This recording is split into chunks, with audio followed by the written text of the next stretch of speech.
Pues muchas gracias, muy buenas noches por acompañarnos nuevamente a nombre del Instituto Interamericano de Investigación y Docencia en Derechos Humanos. Siempre es un honor, un gusto poderles saludar. Muchas gracias. Ahora con nuestra tertulia relacionada a la sesión pasada, la cátedra magistral del doctor José Antonio Núñez Ochoa, quien nos habló sobre los fundamentos de los derechos humanos, un tema pues de gran profundidad, de grandes reflexiones. Y en esta ocasión, pues nos hace el honor de acompañarnos como moderadora nuestra querida amiga y compañera Mónica Patricia Campos Villaseñor, integrante también de este grupo. Y no sin antes mencionar que, pues bueno, Mónica, a pesar de que pues la tenemos a la distancia, siempre viajando por todo el mundo, creo que ya estás en México, ¿verdad, Mónica? Creo que ahora sí. Sí, así es. Sí. Perfecto. Sí, envidia de la mala, iba a decir de la buena, pero siempre que se conectaba, que estaba en Grecia y en Estambul bueno, qué bueno, nos da mucho gusto, Moni, y sobre todo una gran experta en derechos humanos, trabajó muchos años en la Comisión Nacional de los Derechos Humanos, discípula del doctor Núñez en la Universidad de Anáhuac, y bueno, pues, ¿quién mejor que pueda dirigir esta tertulia sobre los fundamentos de los derechos humanos? Así es que le cedemos el uso de la voz a Mónica Patricia Campos Villaseñor. Moni, muchas gracias por acompañarnos. Bienvenida y te cedemos el uso de la voz. Muchas gracias. Muchas gracias, doctor Arellano. Le agradezco muchísimo. ¿Cómo están, compañeros? Qué gusto estar con ustedes. Me encantaría que abrieran sus cámaras para podernos ver, para poder platicar, porque esto es una tertulia. Y entonces se trata de que vamos a platicar todos. Me voy a auxiliar de una presentación porque el doctor Núñez, pues ustedes estuvieron presentes. Nos colmó de conocimientos, es impresionante todo lo que sabe. Y bueno, pues esta encomienda que me hace el honor el doctor Arellano de dar, de platicar con ustedes, pues lo vamos a hacer pues con todo el amor, con todo el respeto y con un reconocimiento profundo para el doctor Núñez.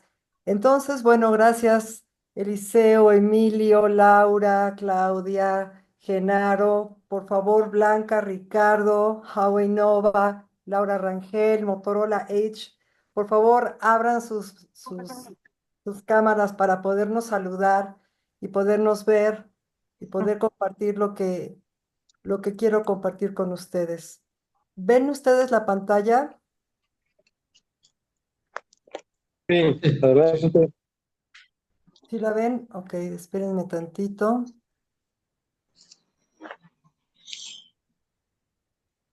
Ahora sí. Bueno, pues vamos a platicar, vamos a tener una súper interesante tertulia con relación al fundamento de los derechos humanos que el doctor José Antonio Núñez Ochoa, mi querido maestro, amadísimo maestro, eh, nos regaló la semana pasada. Él empezó a comentar, su interés fundamental era definir en primera instancia qué era el ser humano. Y él se auxilió de la definición que dio Boecio, Severino Boecio, que por cierto fue un senador romano del siglo IV, y él tradujo las obras de Platón y Aristóteles. Y mucho de lo que Boecio decía o dice sobre el ser humano, pues está basado precisamente en Platón y en Aristóteles. Y decía que el ser humano era una sustancia individual de naturaleza racional y ponía el ejemplo de qué tal si teníamos sentados a una persona que le cortáramos las piernas, que le cortáramos los brazos, él seguía siendo persona.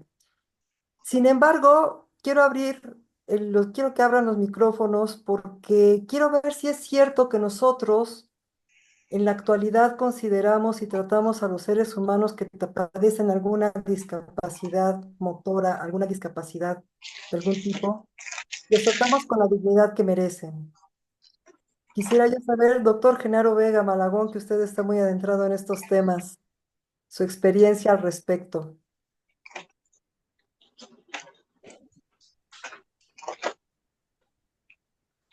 ¿Me escucha, doctor Genaro? Creo que no me escucha, ¿verdad? ¿Alguien que quiera abrir su micrófono? Sí, yo, doctora, fíjate que Pati, por favor. O perdón, Mónica. Sí, te escucho. ¿a quién a mí? Claudia, sí, Ok, gracias. Fíjate que creo que somos bastante insensibles. Eh, no sé, en varias ocasiones, en los reels, en estos que son, este, no sé, YouTubes, chiquitos, sí. este, de veras, la gente está pidiendo atravesar la calle y la gente, y los otros van distraídos con el celular o están papando moscas o lo que sea, pero no se detienen a ver a la gente de al lado, ¿no? O en el metro, nadie se digna, como que o tenemos los micrófonos, las, Audífonos. los audífonos o el celular o algo, pero la cosa es que yo creo que somos bastante mala onda con la gente Sí, discapacitada, ¿no? mucho. Y además, muchos de los lugares a los que podemos acudir no tienen, por ejemplo, braille. No tienen para las personas capacitadas para poderse comunicar a través del el lenguaje de señas. Y entonces es muy bonito ver que somos una sustancia individual de naturaleza racional y vamos a ver que hablamos de dignidad más adelante, pero se nos olvida realmente que el ser humano merece respeto, pero no nada más porque lo diga la ley, sino porque así es, así debe de ser. Y bueno, pues este es el primer punto que el doctor Núñez trató y después nos preguntó, ¿cuándo deja de ser humano? Y él refería que de acuerdo con la Ley General de Salud, se señala que cuando el electroencefalograma queda plano o cuando deja de respirar. Eso de dejar de respirar es cuando no se cuenta con un electroencefalograma. Se ve el corazón, se escucha el corazón y que no haya una respiración, que no haya un movimiento pulmonar. Y de acuerdo con el Código Civil, en el artículo 78 dice que la existencia legal de la persona natural comienza al nacimiento y termina con la muerte, entendiendo esta como la cesación de las funciones naturales del individuo. Y aquí quiero volver a hacer una pregunta. Me gustaría que el doctor Eliseo nos comentara si está de acuerdo que dejamos de ser humanos y entonces esta dignidad que como seres humanos tenemos cesa cuando morimos. Uf, a ver, ¿dónde estoy? Pues me parece que es una pregunta bastante, me escuchan, ¿verdad? Bastante Claro. compleja.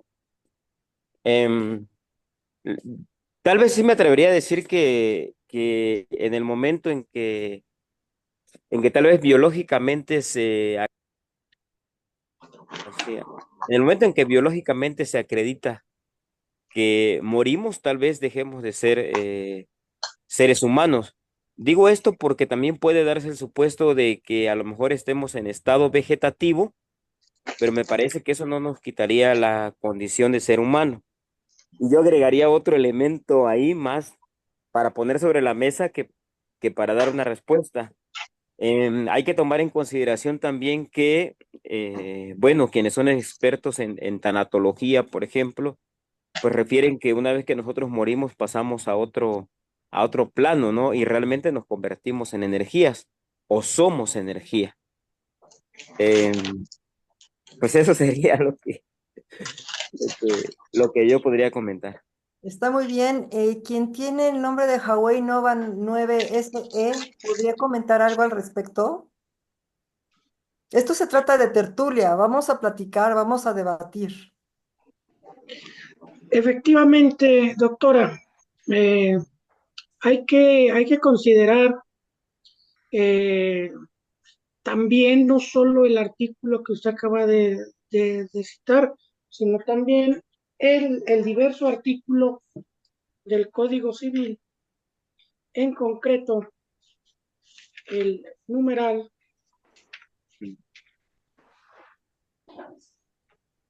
20, que nos dice que son personas físicas los individuos de la especie humana desde que nacen hasta que mueren. Se reputa nacido el feto que, desprendido enteramente del seno materno, vive 24 horas o es presentado vivo al registro civil.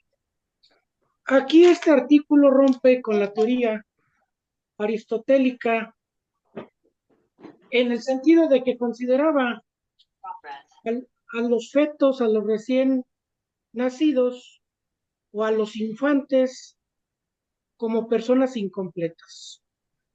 Entonces, desde ahí, en la obra incluso del Estagirita, en su obra Ética Nicómaco, en uno de los libros así considera. Es decir, hay que pensar eh, que la existencia legal de la persona empieza al nacer y termina con la muerte, como usted lo dice en el artículo 78.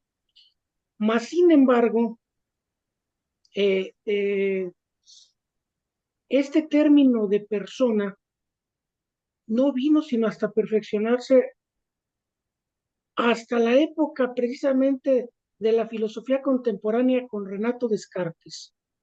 Pasaron muchísimos siglos para que considerara a la persona, incluso en la filosofía cristiana, en la época, ahora sí, de oro de la filosofía griega, siglo cuarto antes de Jesucristo, no se trataba esto, no se trataba a la persona como tal, como un ser dotado de una esencia, de una aureola legal, como ahorita se ha venido haciendo. Entonces, partiendo pues de la existencia de una persona, pues nos da un dato muy preciso que a partir de la filosofía contemporánea es cuando realmente con Renato Descartes se reconoce esta calidad.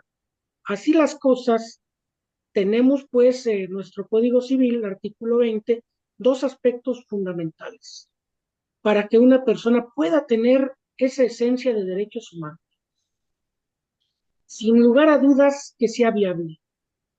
Quien no es viable según el código, pues viene a representar una incertidumbre que no puede atribuirse a algún derecho. Como decía el Estagirita, teniendo incluso a su maestro Platón y teniendo a su gran maestro Sócrates, que utilizaba un método mayéutico esplendoroso, que ya lo quisiéramos tener hoy en la actualidad, y la cual muy poca gente lo practica. La mayéutica como parte espiritual, ¿qué es el ser humano? El ser humano, pues, es la persona dotada con ciertas prerrogativas. ¿Qué es una prerrogativa? No, pues una prerrogativa, y ahí nos vamos a ir a un método dialéctico aristotélico infinito, que quizá nunca podamos determinar o concluir que es una persona humana, un ser humano, cuál es su esencia, cuál es su sustancia. Pero sin embargo, trabajando en ello y juntando todas las teorías filosóficas, teorías médicas, legales, y naturalismo, positivismo, etcétera, podemos concluir ello. Es cuanto, doctora. Muchísimas gracias por su atención. No, pues maravillosa su explicación, creo que nos queda muy claro, muy claro. Y si ustedes checan en el meeting chat, Claudia Sotomayor nos pone un ejemplo bastante interesante. Dice, ¿y qué pasa con, por ejemplo, la cabeza de Miguel Hidalgo, que se colgó y exhibió por años en una de las esquinas de la Lóndiga de Granaditas? Yo creo que tampoco se le está respetando, bueno, se le respetó su dignidad. Y bueno, podemos poner el caso de muchas personas que hemos encontrado en algunos puentes del interior de la República que los matan y los cuelgan. Eso también atenta contra la dignidad humana. No es manera de tratar el cuerpo de un ser humano. Y entonces sí, queda claro que nosotros cuando fallecemos dejamos de ser personas vivas, sí, pero la dignidad del cuidado de nuestro cuerpo va a subsistir. ¿Por qué? Porque no nos tiran a la basura, no, o sea, tienen un cuidado especial y no nada más es cuestión religiosa, sino también cuestión jurídica. ¿Por qué? La Ley General de Salud tiene sus reglas para el manejo de los cadáveres. Y entonces, bueno, yo creo que hay que, sí, doctor Genaro Vega Malagón, ahora sí me escuchó. Lo escuchamos. Sí, sí, yo creo que sí, ¿me escuchan? Sí, ¿Sí me escuchan? sí. Sí, sí, yo creo que ahorita quiero un poquito. Yo creo que la dignidad humana viene desde antes de nacer y después de morir. Desde antes de nacer, cuando yo soy médico que me obstetra. De hecho, ahorita tengo una paciente, estoy ahorita en el hospital, tengo una paciente en trabajo de parto. En unas horas van a ser, pero ya desde ahorita tiene dignidad, ya desde esta personita, aunque esté todavía dentro del cuerpo de su mujer, pero ya es una persona, ya tiene dignidad. Desde que es la fecundación, desde que ya tienen dignidad aún antes de nacer. Es un Y después de naciturus. morir, cuando ya ha fallecido el cuerpo también tiene dignidad. Es decir, para mí la dignidad no en nacer, termina al morir. Es de hecho antes, desde la gestación,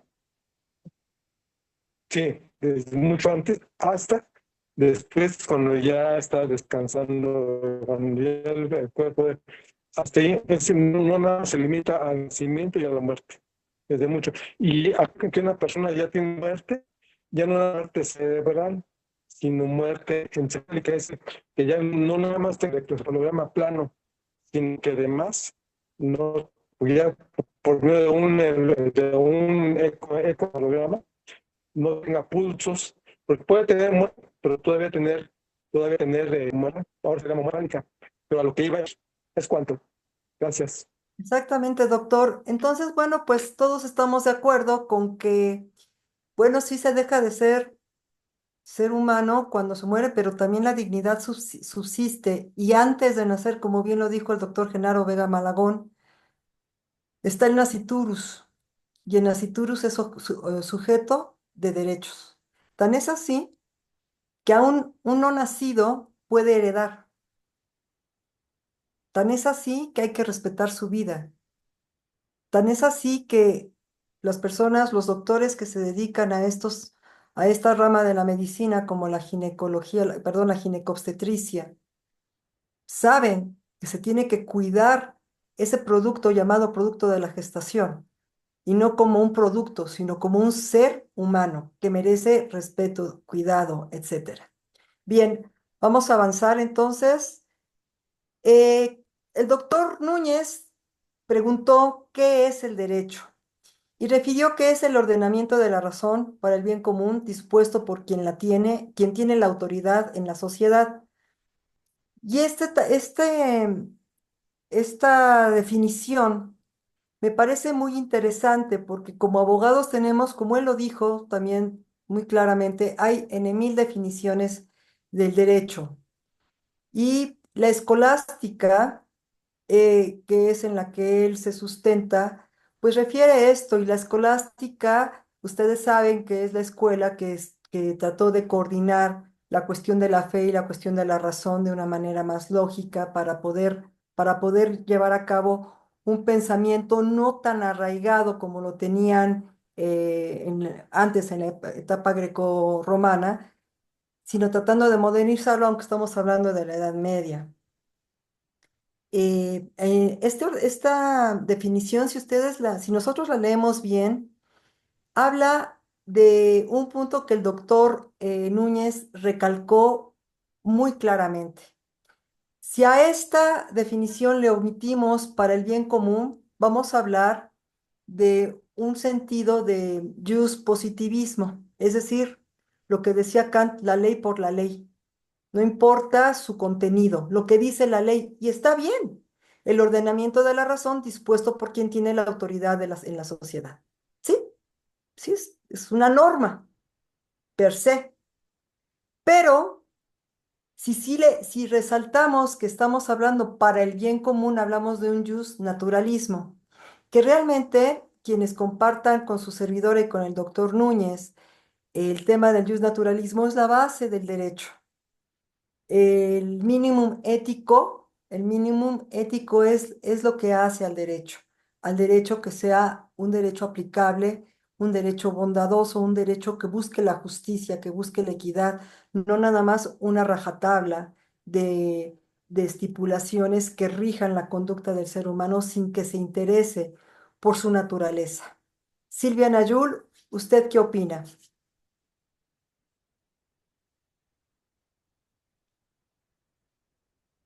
Hola, ¿qué tal? Hola.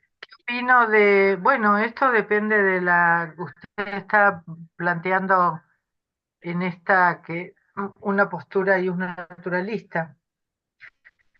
Bueno, habría que preguntar al resto de los compañeros y compañeras si también está bien, me gustó lo que has planteado, porque eh, con esa tachadura del bien común, porque es verdad, es decir, podemos definir al derecho desde una postura positivista o bien naturalista.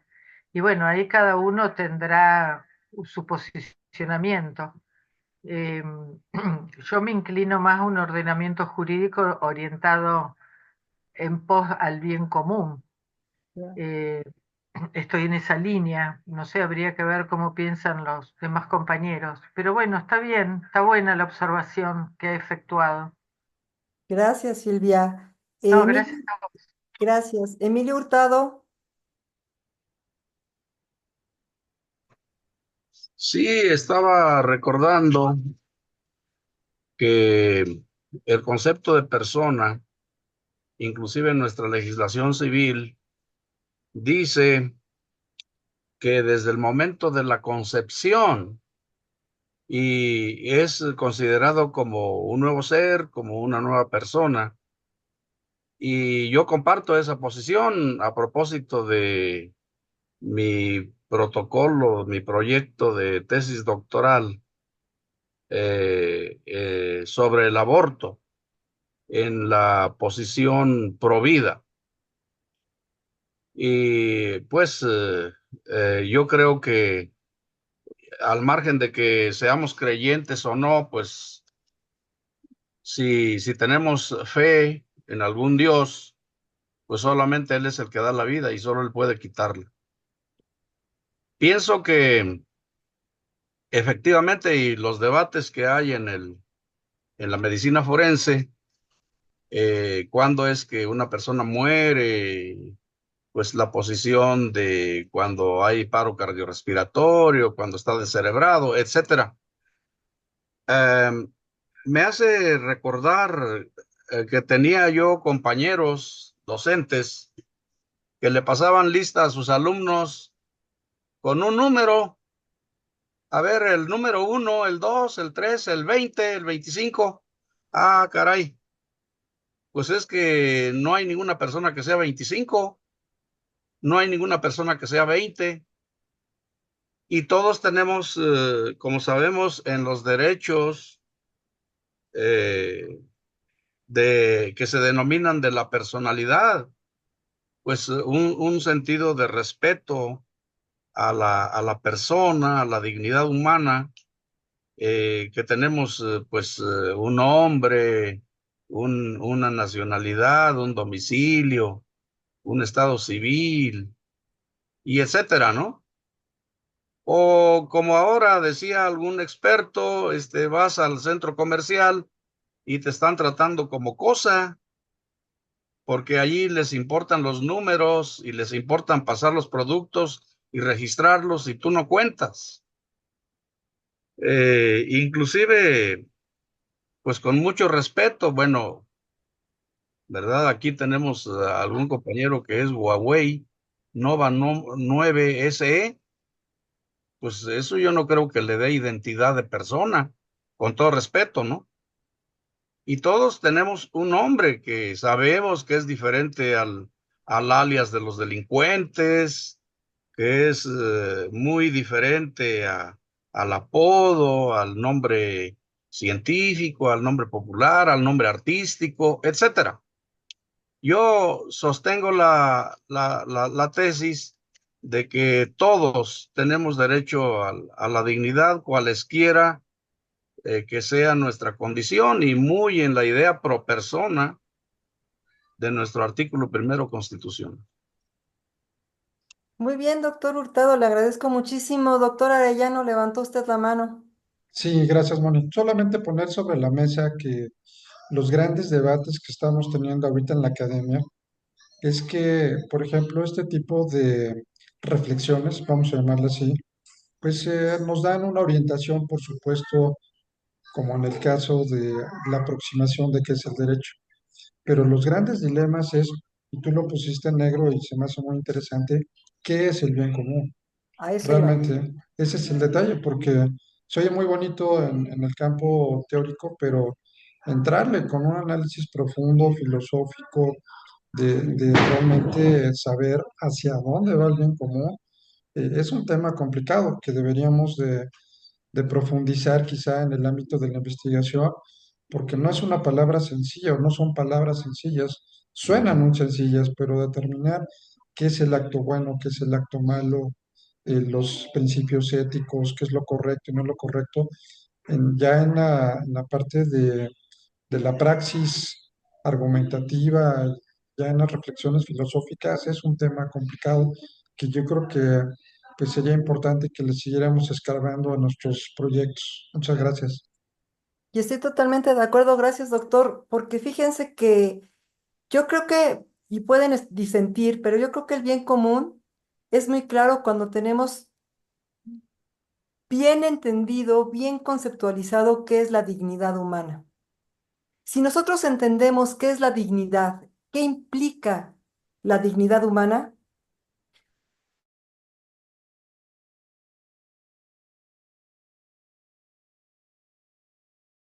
no que dependan de mis intereses políticos, económicos, partidarios, etc., etc., sino que en verdad implique un respeto a la dignidad de ese conjunto de personas que van a formar el bien común. Yo no sé si ustedes disientan, pero me parece que puede ser un punto de partida para poder establecer qué se puede entender por bien común. Vamos a continuar. No sé si ustedes, alguien quiera opinar, alguien tenga levantada la mano, no hay las manos levantadas. No, Genaro Bellán, Laura Pastrana, ¿alguna opinión? Sí, Sí, gracias a sus órdenes. Am, bueno, lamentablemente me tuve que levantar un momentito de mi lugar, pero fíjese que hace ratito quería yo hacer un comentario. Me voy a regresar 30 segundos a lo que estábamos platicando por la siguiente razón. Em, Me quedé un poco instalada en el tema de la dignidad y en qué momento sí, en qué momento no necesariamente somos considerados como seres humanos. Fíjese que actualmente estoy trabajando en la Comisión de Búsqueda de Personas y ese es un tema que nos ha tenido un poco con la cabeza vuelta a los pies por la siguiente razón. Voy a cerrar la puerta para no incomodar. Tenemos, por ejemplo, algunos casos en donde tenemos la certeza de que no vamos a localizar a la persona, porque posiblemente ya tenemos a quien lo privó de la vida, ya nos dijo qué hizo con el cuerpo y lo fue a arrojar tal vez a algún río, al río de los Remedios, al río Lerma. Y son casos de larga data en donde los expertos nos han señalado que en el caso hipotético de encontrar restos óseos no podríamos tener la certeza de que se tratara de determinada víctima, insisto, porque ya no es posible el ADN y tal. Entonces, en ese tipo de casos se convierten, o sea, hay un elemento demasiado complejo. ¿Por qué? Porque eh, el derecho de las personas a ser buscadas, ¿no? Se contrapone quizá con el derecho también a la reparación integral del daño de las víctimas indirectas. No sé si me puedo estar explicando con esta idea, porque ¿cómo le digo a una madre que tengo la certeza de que no voy a encontrar al cuerpo de su hijo, el cuerpo de su hijo. Luego entonces yo hacía una propuesta y decía, bueno, hagamos una cuestión simbólica, ¿no? Tal vez un panteón simbólico sin restos óseos, pero en donde estén pues a lo mejor algunas lápidas y tal, por un elemento cultural en donde las familias pudiesen descansar, rezar, etcétera, ¿no? Por cuestiones culturales. Pero alguien más dijo, no, porque eso no sería dignificar el cuerpo y al final siempre pues perderíamos el derecho a ser buscados. Entonces, no sé si estoy siendo como muy extrema con mi observación, pero el punto que quiero llegar es que no me resulta tan sencillo, ¿no? Poder como conceptualizar en qué momento el cuerpo no es que deje de ser cuerpo, no es que deje de ser una persona humana, no, sino en qué momento se le puede y se le debe, eh, pues tal vez dejar, si la palabra culturalmente se me acepta, se le debe dejar descansar, ¿no? Eh, y seguirlo considerando ya no como un objeto de búsqueda, sino como un ente que está, como lo decíamos hace un momento, ¿no? Como en otra etapa, en otro momento histórico, qué sé yo, entonces, bueno, son cosas que posiblemente rebasan rebasan mi conocimiento jurídico y se convierten más en aspectos también culturales, en aspectos de emoción, en aspectos este, de sentimientos, de emociones, ¿no? Y que me ha resultado, francamente, desde este trabajo, me ha resultado muy complejo incluso darle nombre, o sea, darle un nombre a esa persona que permanece desaparecida. Tenemos casos de muy larga data, posiblemente, y que tenemos registrados, ¿no? De 2005, 2004, y obviamente hay muchos anteriores, pero casos en los que seguimos trabajando con las familias aquí diariamente. Entonces, bueno, esa era mi intervención. Entiendo que quizá no sea una aportación del todo a la ciencia jurídica, pero es una aportación que me parece importante que pongamos sobre la mesa porque hay otros derechos de los cuales tenemos que trabajar, o sea, en los que tenemos que empezar a conceptualizar y son esos derechos no solo de las personas y de las víctimas indirectas, ¿no? Sino el derecho de la persona desaparecida, incluso para darle un estatus civil, o sea, porque no está vivo ni está muerto, está desaparecido, es un estatus distinto, ¿no? Entonces, bueno, ese era mi comentario. Muchísimas gracias por la oportunidad. Muy buenas noches a todas y todos. Gracias, doctora Pastrana. Yo creo que es una aportación, una intervención que sí nos tiene que dejar reflexión. No sé cómo se llama el doctor Huawei Nova 9 SE.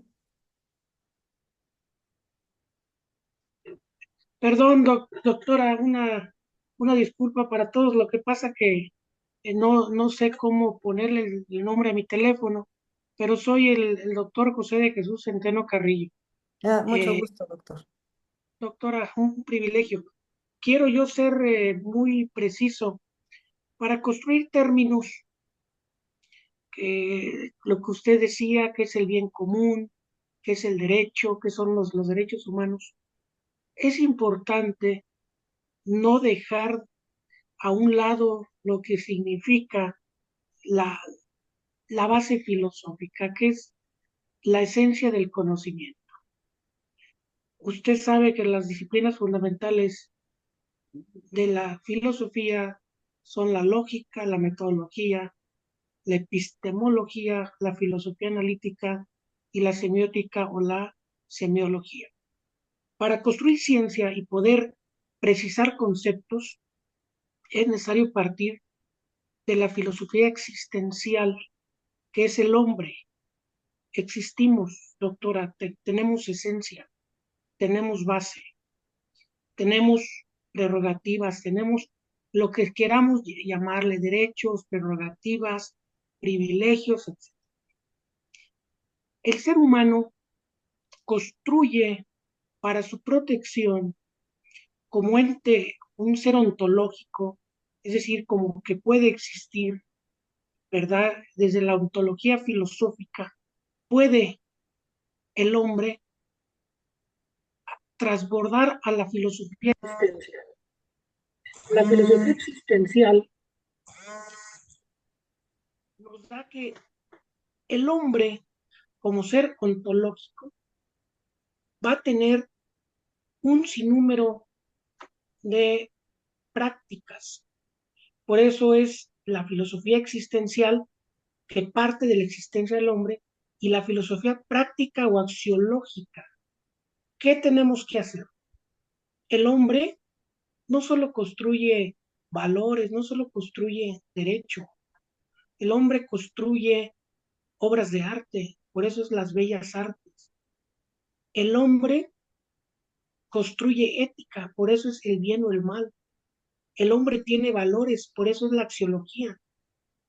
El hombre hace política, ¿no? Es decir, hacemos los seres humanos política porque nos reunimos en grupos, en países, etcétera, y de ahí viene lo que es la filosofía política.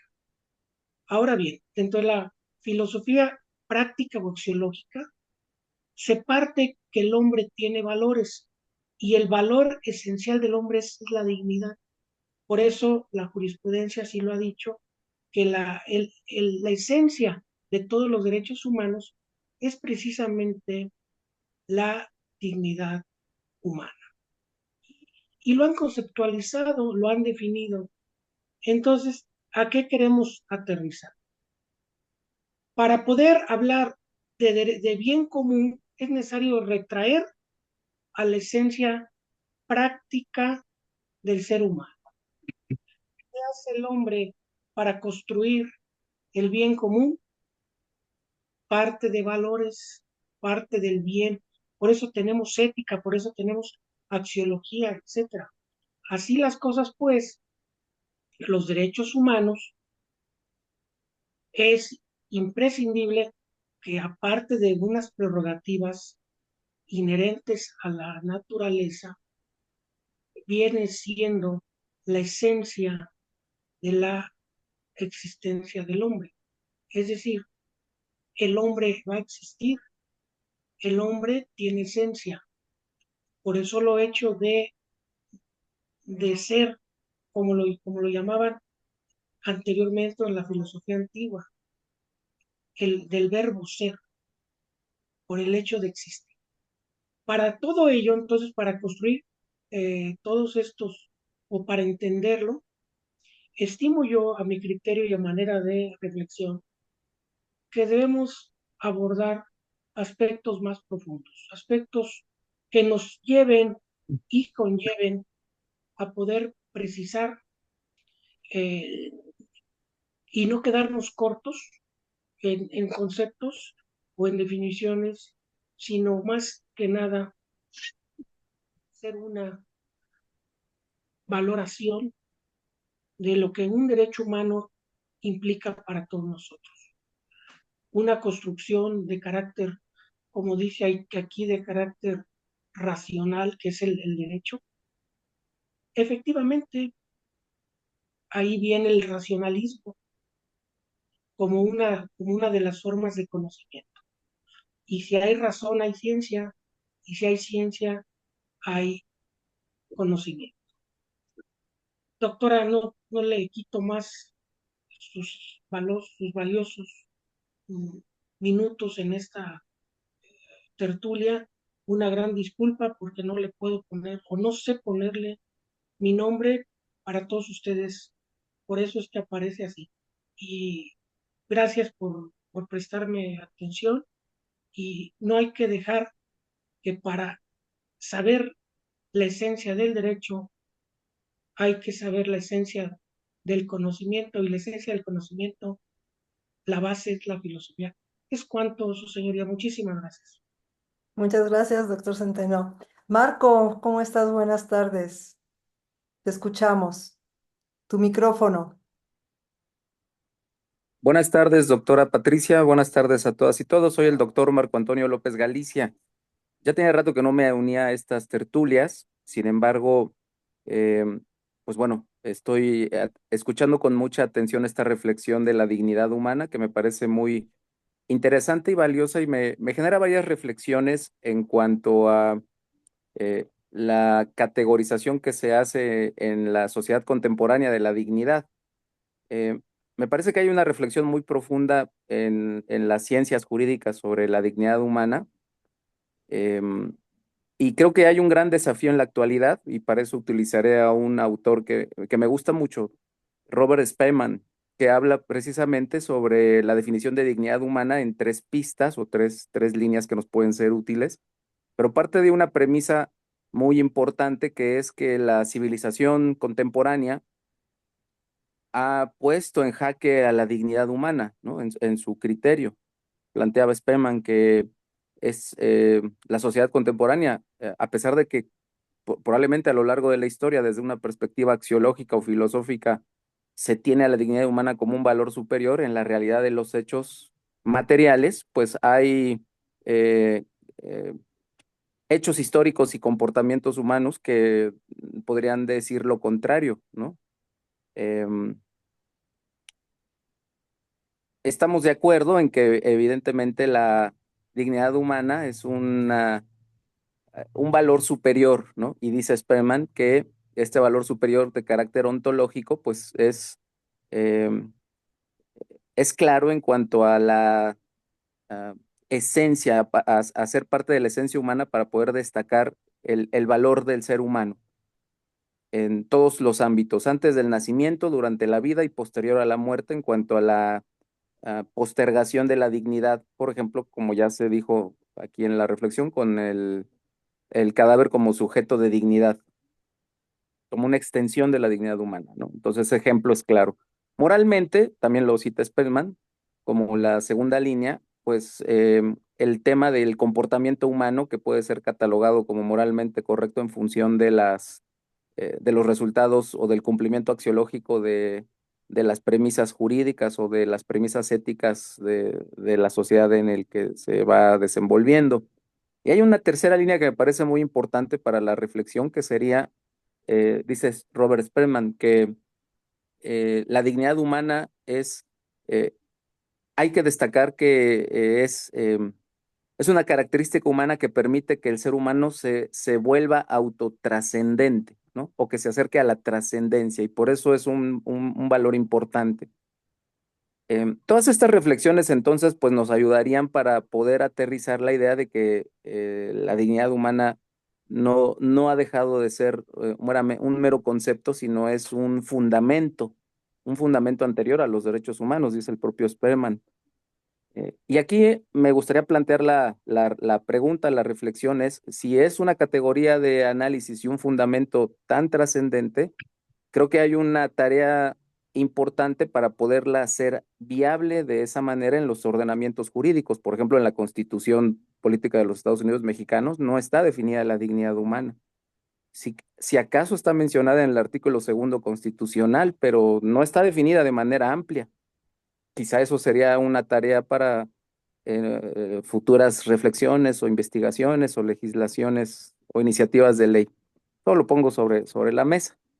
Em, y por otro lado, eh, sí hay una coincidencia con el bienestar, el bien común, claro que se construye de la sumatoria de las dignidades humanas que están en una condición de bienestar, ¿no? Creo que ese es el gran desafío de los derechos humanos Estoy contemporáneos. estudiando el postdoctorado en Derechos Humanos. Voy aterrizando ya con esto y cerrando mi participación, que necesariamente la materialización de la dignidad pasa por el mejoramiento de las condiciones materiales de las personas.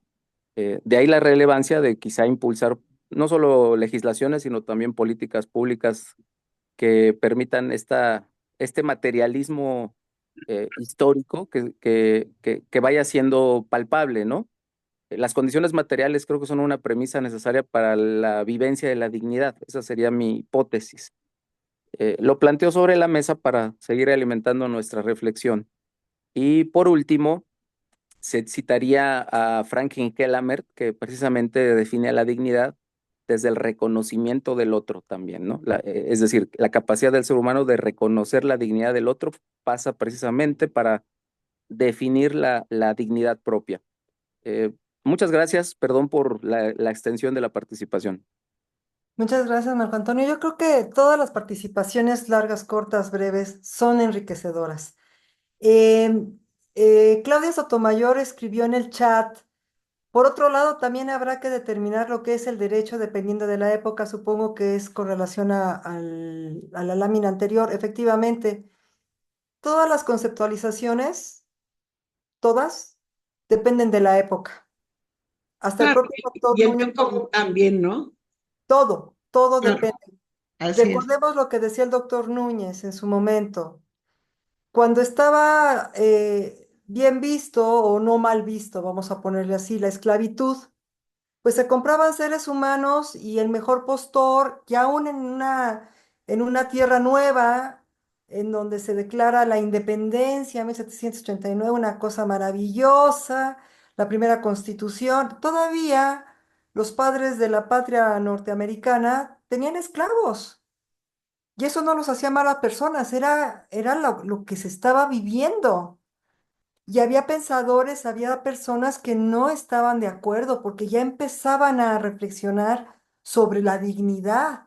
El caso que nos puso el doctor Núñez, de que estuvo en el juicio porque se cambiaron de estado, el dueño era un médico y el señor se consideraba libre porque ya a donde habían llegado era libre y el juez para lavarse las manos dijo, no tengo competencia, no, perdón, no tengo competencia jurisdiccional. Y entonces, bueno, hemos ido avanzando y como vamos a ver qué son los derechos humanos, son progresivos, esa es una de las características. Vamos conquistándolos, vamos haciéndolos asequibles a nuestro intelecto, porque ahí están, pero los vamos descubriendo. Decía el doctor Núñez que, bueno, también les debo de decir, hay 1000 definiciones sobre derechos humanos y esta que nos proporcionó es la más vanguardista, la que está ahorita hasta a nivel gubernamental en México. Refiere que los derechos humanos es el conjunto de prerrogativas inherentes a la naturaleza de la persona. Fíjense, habla de la naturaleza y no de la dignidad de la persona. A mí me llamó mucho la atención. No dice conjunto de prerrogativas inherentes a la dignidad de la persona, dice a la naturaleza, cuya realización efectiva resulta indispensable para el desarrollo integral del individuo. Otra vez, cuya realización efectiva, supongo que realización lo están tomando con un término de ejercicio, no de que yo me sienta realizada con X derechos, sino que lo voy a ejercitar, que resulta indispensable para el desarrollo integral del individuo que vive en una sociedad jurídicamente organizada. Y entonces, si lo leemos así de manera muy amplia, con ojo no tan detallista, podemos ver que está incluyendo el bien común. ¿Por qué? Porque si la persona desarrolla todas esas prerrogativas en sociedad, esa sociedad va a avanzar en su conjunto porque cada ser humano va a ir desarrollando individualmente sus prerrogativas inherentes a su naturaleza, a su dignidad, y si somos varios, vamos en el mismo equipo y lo vamos a lograr. Se supone que este es el concepto que se trata de tener sobre los derechos humanos. Y algo muy importante, todos los conceptos que nosotros leamos no deben de ser tomados al pie de la letra. Para ello tenemos el criterio para poder interpretar y poder aplicar, como decía el doctor, ahorita les digo quién me dijo, porque lo anoté, Centeno Carrillo, la esencia, la dignidad. Siempre hay que tomar en consideración ese punto fundamental. ¿Alguien quiere participar al respecto o avanzo a la siguiente?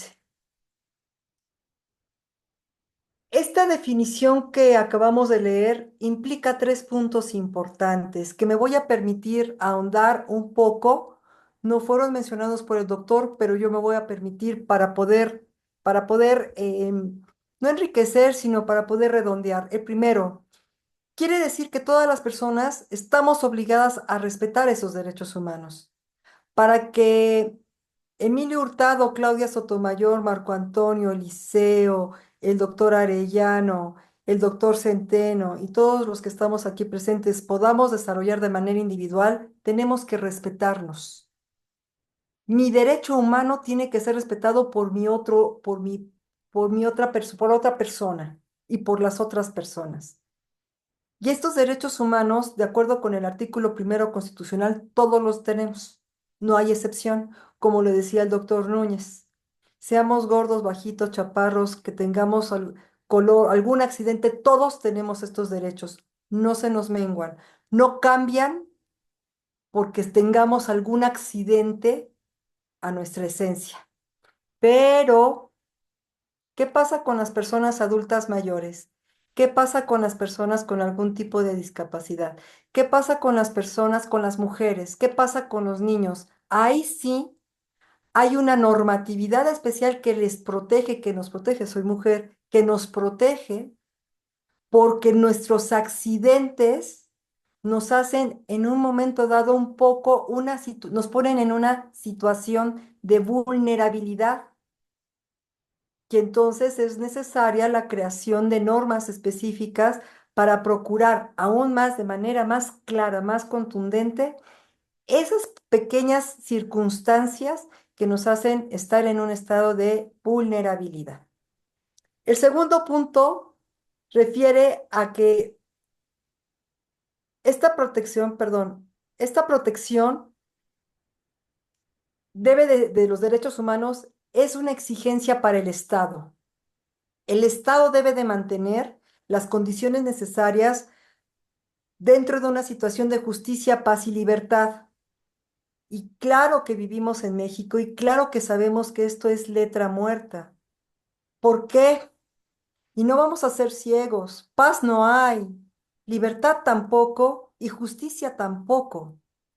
Y entonces, como diría el doctor Núñez, a contrario sensu, el Estado no está haciendo lo que debe de hacer para proteger lo que el mismo Estado reconoció en el artículo primero constitucional, que es la garantía de los derechos que nos son inherentes a nuestra naturaleza. Porque no podemos desarrollarlo si no hay justicia, no podemos desarrollarlo si no hay paz, no podemos desarrollarlo si no hay libertad.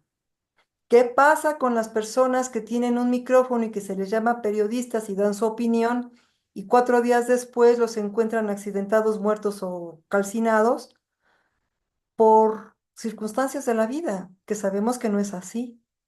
¿Qué pasa quien quiere circular en la noche en una carretera y no puede salir porque puede ser asaltado, puede ser hasta privado de la vida? ¿Y qué pasa si queremos acceder a jueces, magistrados o algún nivel jurídico o que vayamos a presentar una denuncia? No hay justicia pronta y expedita. Y entonces, por eso lo remarqué, esta situación de justicia, paz y libertad es una tarea que tenemos que trabajar todos como sociedad.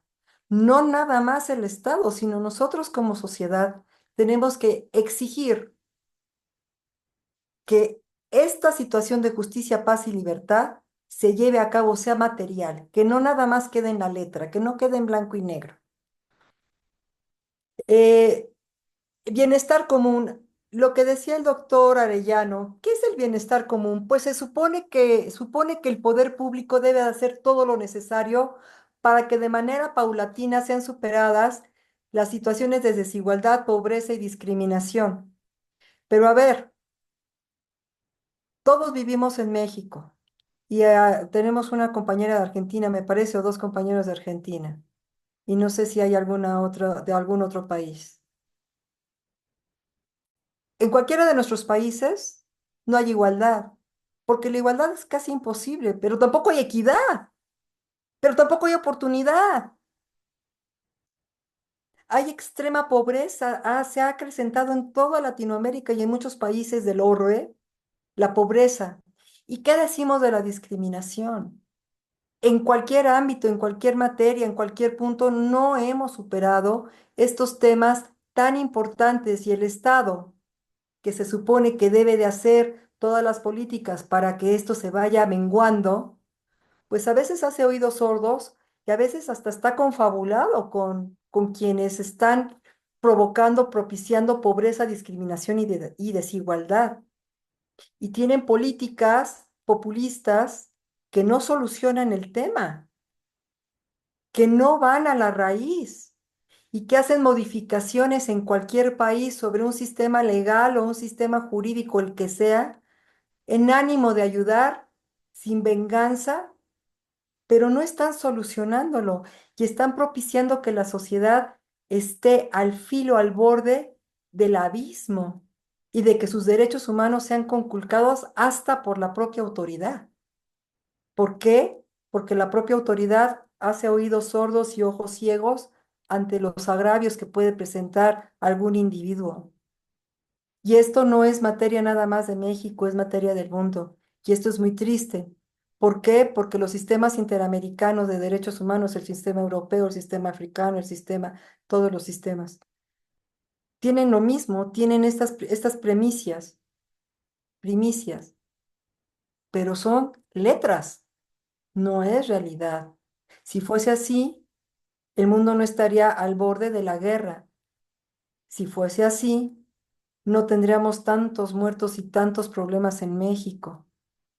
Si fuese así, todos nos podríamos mover en la noche, en el día y en la tarde sin ningún problema. Si fuese así, los niños podrían acudir a pie a la escuela sin temor a ser secuestrados. Las mujeres podrían salir libres en la calle. Y entonces, estos temas de derechos humanos son muy importantes, no para nada más la cuestión filosófica que nos haga reflexionar, sino para tomar cartas en el asunto, trabajar desde nuestras trincheras para poder hacer una realidad de esto. ¿Alguien quiere participar? ¿Alguien quiere aportar? ¿Alguien quiere disentir, opinar? Ay, doctora, y yo otra vez. Sí, por favor, Claudia, un placer. Por favor, me gusta que participen, es tertulia. Gracias. Fíjate, doctora, que bueno, tal parece que, los que estamos aquí somos unos locos de la vida, que vamos a poder solucionar todos estos problemas a través de amparos o de juicios o de lo que sea. Hoy precisamente bueno, todos los días voy a Conagua porque litigo contra Conagua, pero hoy era el último día de que se podía presentar una adhesión a decreto. Y entonces a mí me contrató el municipio de Juventino Rosas. Y no es por nada, pero los municipios, bueno, hacen lo imposible por dotar agua a la gente. Entonces yo siempre les tengo mucha, pues, pues no sé, conmiseración o los entiendo, ¿no? Entonces llegué con 3 papeles. Yo dije, es una porquería lo que voy a entregar, pero lo voy a entregar porque es el último día y si no, no hay trámite. Entonces llegué con una chica y me dijo, ¿sabes qué? Eso yo no lo voy a recibir. Bueno, acabaron recibiéndomelo, pero así como, ¿no? Como diosesita, ¿no? Yo eso no lo recibo, fíjate. Bueno, pero ¿quiénes se sienten? O sea, bueno, pero así como yo estoy en mi pequeña trinchera, creo que todos ustedes también lo están, ¿no? Y que todos estamos sacando así como que, queremos justicia, ¿no? Yo creo Y que, me Claudia, yo creo felicito que de pertenecer acá. no podemos solucionar el mundo, no lo podemos solucionar, pero sí podemos aportar, sí Mm. podemos poner nuestro grano de arena, sí podemos desde nuestras trincheras exigir con conocimiento, con justicia, con sentido común, con respeto, lo que se debe de hacer, siempre con respeto. México, estaba leyendo el otro día que la ideología de un japonés es: si no está hecho, yo lo puedo hacer. Y los latinos si no está hecho, yo, ¿por qué lo voy a hacer? Y entonces Yo creo que esa mentalidad la tenemos que cambiar. Si no está bien, yo voy a procurar de que por lo que a mí me toca se haga. Y eso es algo que nos tenemos que meter en la cabeza y a los jóvenes también. A mí me preocupa mucho la juventud, porque ahora todo lo quieren facilito y en la boca, todo lo quieren rápido, no quieren esfuerzo, todo lo quieren automático. Y es preocupante. ¿Por qué?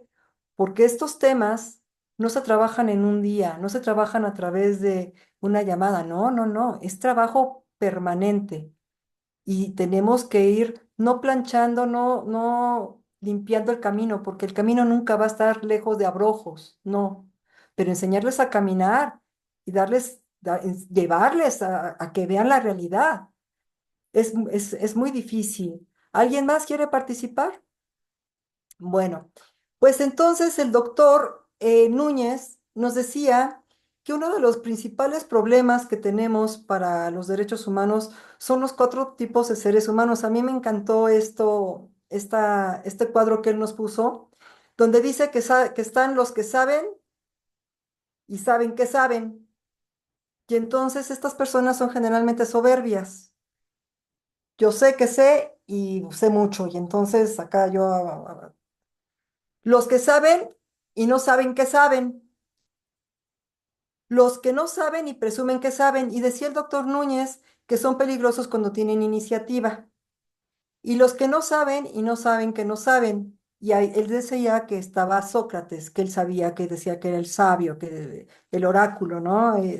Dijo que era el sabio más importante del mundo en su momento, como lo fue en su momento también Platón, Aristóteles y todos los pensadores que hicieron algo por esta humanidad, aportando ideas, aportando em, filosofías, corrientes y filosóficas que nos guiaran. Sócrates decía, yo solo sé que no sé nada y yo me sumo.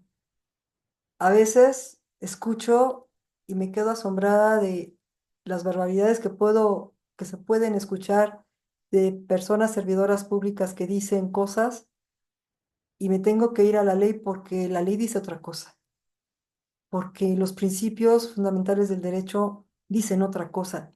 Es más, porque el sentido común dicta otra cosa y entonces me hacen dudar y reflexiono, yo solo sé que no sé nada. Bien. Eh, los derechos humanos, como les estaba diciendo, deben de estar, bueno, también como lo dijo el doctor Núñez, deben de estar garantizados y reconocidos por el Estado. Si no se garantiza, no se puede hablar de un Estado de Derecho. Y aquí tenemos un grave problema, porque decimos que vivimos en un Estado de Derecho cuando en realidad faltan piezas que conformen ese Estado de Derecho. Y vivimos en un estado de ciertos derechos que no se nos otorgan, que a veces se nos pisan, se nos conculcan y no tenemos la manera de cómo solucionarlos. Por ejemplo, Claudia Sotomayor con Conagua, que le hicieron el gran favor, el honor, le dieron la venia a su documento, ¿no? Y como trabajadora de los derechos humanos, que el doctor Eliseo Muñoz Mena y Marco Antonio López no me van a dejar mentir. Nos encontrábamos con hechos indignantes. Claudia fue a entregar un papel. Ahora imagínense una persona que va a dar a luz y le dicen que dé 4 vueltas porque pues todavía no, como que a ojo de buen cubero todavía no está lista y da las 4 vueltas y nace el niño en el estacionamiento o en el quicio de la banqueta o de plano el niño muere, el producto muere porque no hubo quien lo auxiliara. A esos casos nos enfrentábamos en la Comisión Nacional de los Derechos Humanos. Y todavía había servidores públicos que decían, a mí no me consta. A la madrecita le dije que no se saliera, pero la madrecita, con ese tono despectivo, a la madrecita se le dijo que se esperara, pero como no habla español bien se salió. Porque, ¿qué creen? Muchas de las personas a las que se les conculcan los derechos humanos son personas que pertenecen a alguna etnia. ¿Y qué pasa con el médico que tiene una guardia de 24 horas y faltó el otro médico porque es compadre, amigo, vecino de alguien y él tiene que seguir? atendiendo a los pacientes. Y sus derechos humanos, no tiene derecho a estar cansado. Y ese cansancio puede propiciar una iatropatogenia, una negligencia médica. ¿Y quién va a ser el sancionado? El médico, claro. ¿Y en dónde están los derechos humanos del médico? ¿Y qué pasa con una persona que trabaja en algún instituto? Voy a hablar de quienes conculcan los derechos humanos. Quienes conculcan los derechos humanos como tal son los servidores públicos. Eso tiene que quedar claro. Quien viola derechos humanos es un servidor público. ¿De acuerdo? Como tal, en estricto sensu. Un servidor público que carece del conocimiento para poder tener, detentar, ostentar y ejercer un cargo público, pero como es sobrino, compadre, vecino, amigo, cuñado, etcétera, de alguien, lo ponen a decidir. Y luego la curva de aprendizaje tiene un montón de expedientes judiciales que no puede resolver, porque estamos en la curva de aprendizaje y estamos conculcando un derecho, acceso a la justicia, a impartición de justicia. Y entonces, ¿dónde están los derechos humanos? Tenemos que ser claros, tenemos que ser muy, muy claros en estos temas, porque si no reconocemos que adolecemos de un Estado de Derecho real, no vamos a avanzar. Alejandro Nató, lo veo usted muy circunspecto, muy pensativo. Cuénteme qué piensa usted al respecto. No, trato de incluir todo lo que vinieron diciendo y lo que estás planteando. Te agradezco mucho que me des la palabra. Eh, yo pensaba en algunas consignas que has dejado en cuanto a la falta de justicia, de paz y libertad, sobre todo en las vivencias que están llevando adelante en México. Pero vos dijiste muy claro, le está pasando al mundo entero. Y ya Ferraioli lo planteaba en la falta de democracia sustancial esto. Y me parece importante traerlo a Ferraioli aquí, porque él hablaba también de crisis de legalidad, en esa falta de garantías que podía llegar a tener las minorías, en los derechos que tenían conculcados, en los derechos que no estaban siendo atendidos y que no eran garantizados por parte del Estado. Entonces, que no se llegaba nunca a esa democracia sustancial. Y vos bien dijiste, bueno, el aporte que hace cada uno hace la diferencia o por lo menos uno puede aportar para cambiar las cosas. Claro que si no hay democracia sustancial, si hay crisis de legalidad, es muy difícil plantearnos que nuestro aporte particular puede hacer la diferencia, puede cambiar las cosas. Nosotros no somos japoneses, pero tampoco somos ilusos.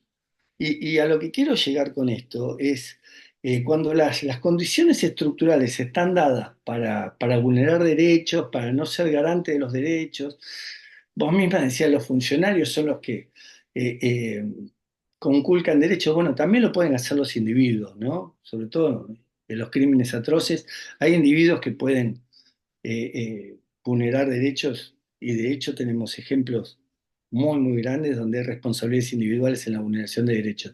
Pero creo que ese debilitamiento del Estado de Derecho señala que el aumento de los poderes discrecionales, la corrupción, lo que está pasando en América Latina también forma parte de todo este sistema. Entonces, yo no sé si acá alcanza con el aporte de cada quien. No pretendo con esto tener un mensaje desesperanzador. Lo que pretendo sí es tratar de pensar en serio el sistema, pensar en serio el sistema, porque yo soy consciente que el derecho es un instrumento de limitación del poder. Sí, y creo que todos nosotros que estamos aquí y que creemos en el derecho, estimamos eso y que también sirve para proteger los derechos fundamentales, el derecho mismo. Pero necesitamos verdaderamente lograr incidencia. No es solo el aporte individual, esto es la discusión de patio o baldosa. Con la baldosa de cada quien no alcanza, tenemos que construir un patio para poder hacer la diferencia. Y precisamente, Alejandro, en eso estamos. Sí, claro, claro. Claro, Queda estoy de muy acuerdo que en claro eso es está. Estoy de acuerdo que en eso estos estamos. foros, esfuerzo que el doctor Arellano Rabiela realiza todos los días en diversas materias, porque me consta, nos consta a todos, de estar como como en un circo de 7 pistas y trata de fomentar y trata de incidir y trata de multiplicar lo que se debe de hacer, es muy importante. Estoy de acuerdo, Alejandro, que con nuestra baldosa no vamos a mojar un río, no vamos a llenar un río, pero vamos a juntarnos varios y vas a ver que sí. Y por eso Vas vamos a por el ver que patio, sí, vamos por el tenemos que patio. hacer algo. No se trata Eh, de, yo estoy de acuerdo contigo que no es una cuestión de ya no se pudo, no es, yo te entiendo, no es desesperanza, es realidad. El doctor Núñez dijo la semana pasada que Don Quijote y Sancho Panza, ¿no? Ahorita me sentí el Quijote y Alejandro el Sancho Panza, ¿no? Yo toda soñadora, vamos a cambiar, pero llegó Alejandro y me dice, a ver, vamos a poner los pies sobre la tierra. Sí, estoy de acuerdo, sí, sí, sí, pero tenemos que seguirlo, tenemos que hacerlo. Y aquí estamos, y estamos para eso. ¿Alguien más que quiera aportar algo? ¿No? Ok, el doctor Núñez dijo que, bueno, como lo podrán ver, en la reforma del 2004, la Constitución mexicana otorgaba los derechos y en la reforma del 2011 ya los reconoce. Y aquí a mí me surge una duda. Entonces, si el Estado no reconoce los derechos, ¿no existen? No los tengo. Si existe un derecho, pero el Estado no lo reconoce, entonces no lo tengo. ¿Significa eso? ¿O significa que no los puede garantizar? Ah, Motorola H50 Fusion. Hola, ¿cómo están? Buenas noches a todas y a todos. Disculpen la demora, no me atreví a hablar porque ando un poco mal de la garganta. Gracias, doctora, por el uso de la voz. Voy a tratar de que mi voz sea lo más clara posible. Eh, Eso que usted dice es muy importante. Nuestra Constitución originalmente hablaba de esta Constitución otorga las garantías, hablaba de garantías individuales.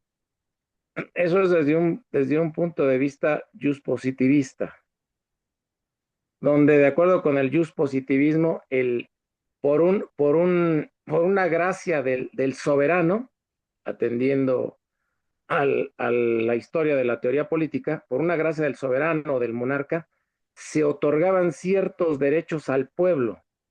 De ahí viene ese término de esta constitución otorga.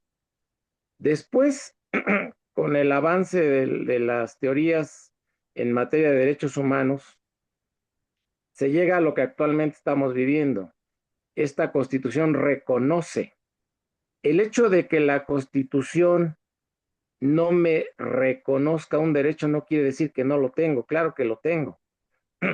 Los derechos humanos, como ya se ha dicho aquí y usted lo dijo muy claramente, son inherentes al ser humano. Yo no necesito que ningún ordenamiento me los reconozca, los tengo por el hecho de ser persona. Entonces, el reconocimiento es, vamos a decirlo así, es dependiendo del sistema jurídico que lo esté tratando de implantar, pero los derechos humanos existen para todos, incluso en aquellos regímenes dictatoriales más acendrados, donde a lo mejor no se reconoce ni el mínimo derecho humano, ahí están los derechos humanos. Que el Estado no los permita ejercer o no los garantice es otra cosa, pero los derechos humanos están ahí. Ahora, aquí hay un aspecto importante que se ha tratado desde los puntos anteriores y aprovecho para hacer mi comentario.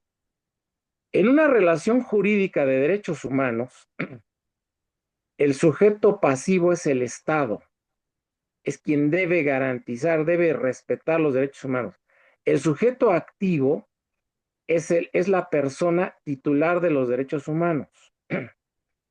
Y si el Estado como sujeto pasivo de esa relación jurídica de derechos humanos no lleva a cabo todas las acciones necesarias para respetar esos derechos humanos, está incumpliendo su deber, como ya se dijo aquí, es un deber del Estado.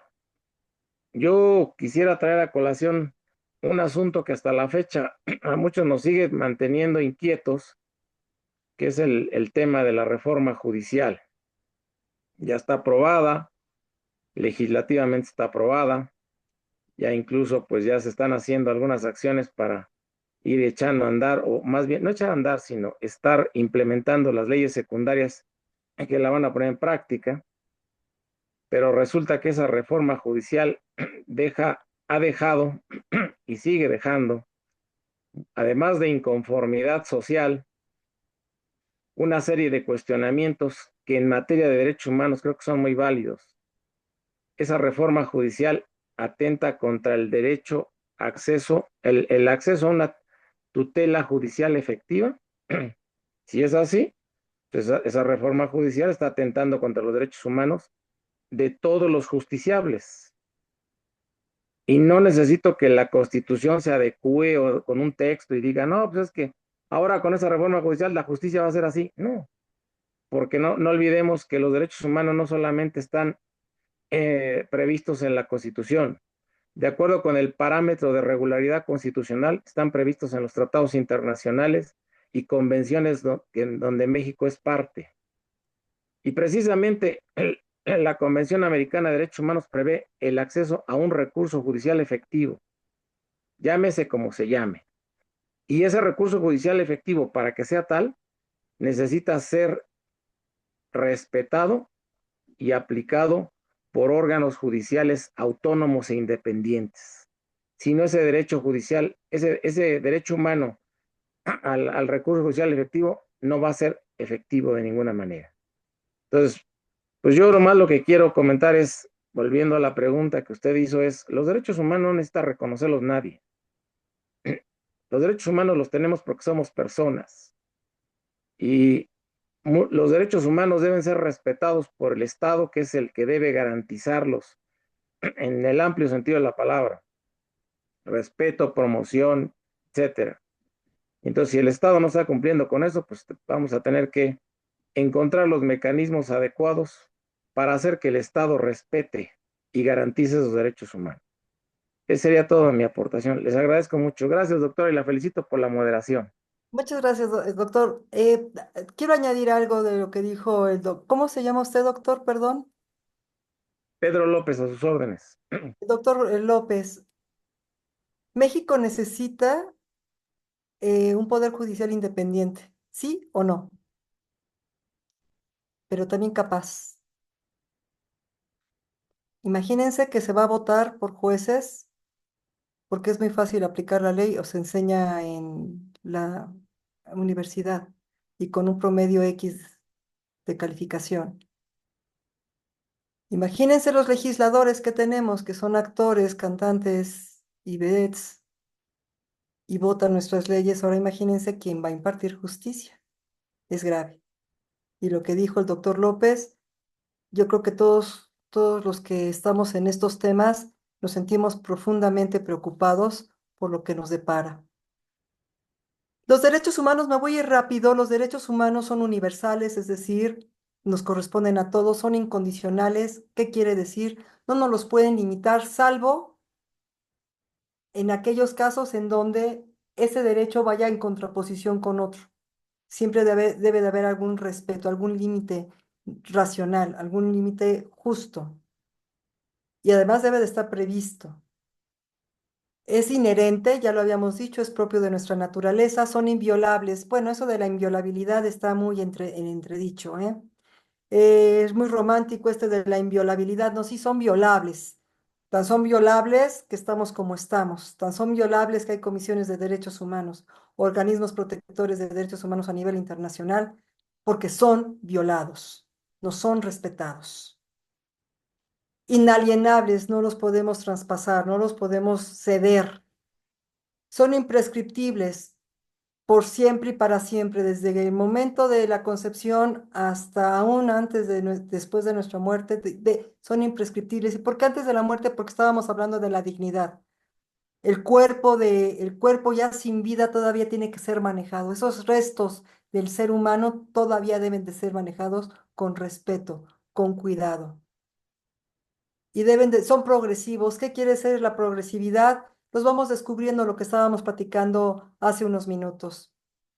El doctor Núñez dijo, y qué bueno que sí lo asenté, el doctor Núñez dijo que las leyes que priorizan los accidentes ante las esencias son injustas. Es decir, todas las leyes que no atienden a la naturaleza humana, a la esencia humana, a la dignidad humana, son injustas, no son leyes justas. Y voy a dejarles ahí en la mesa, ¿qué pasa con el arraigo?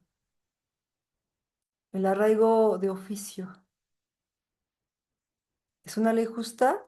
¿Es una ley injusta? Es una ley que atenta es constitucional, está reconocido como a nivel constitucional, pero tenemos una recomendación por parte de la Corte Interamericana de Derechos Humanos a México que no se debe de aplicar.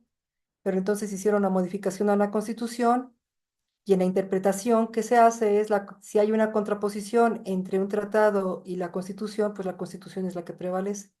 Y entonces el arraigo sí es válido, no atenta contra los derechos humanos internacionales, a nivel internacional, se los dejo de tarea. Este es un tema muy interesante. El doctor Núñez dejó un punto de reflexión. ¿Para qué vive el ser humano en su individualidad y cómo impacta la respuesta a los derechos humanos? Lo que estamos platicando, lo que pensamos impacta. Y si varias personas piensan semejante a nosotros, se van creando corrientes e ideologías que a su vez inciden en el derecho, en la Constitución y se hacen vinculatorias. Les voy a poner un ejemplo. Quienes están haciendo las leyes, sea por conocimiento o por compadrazgo, no me interesa, pero ya están hechas, hicieron una modificación a la Constitución de la Ciudad de México, en donde ya no hay propiedad privada, ya es una concesión.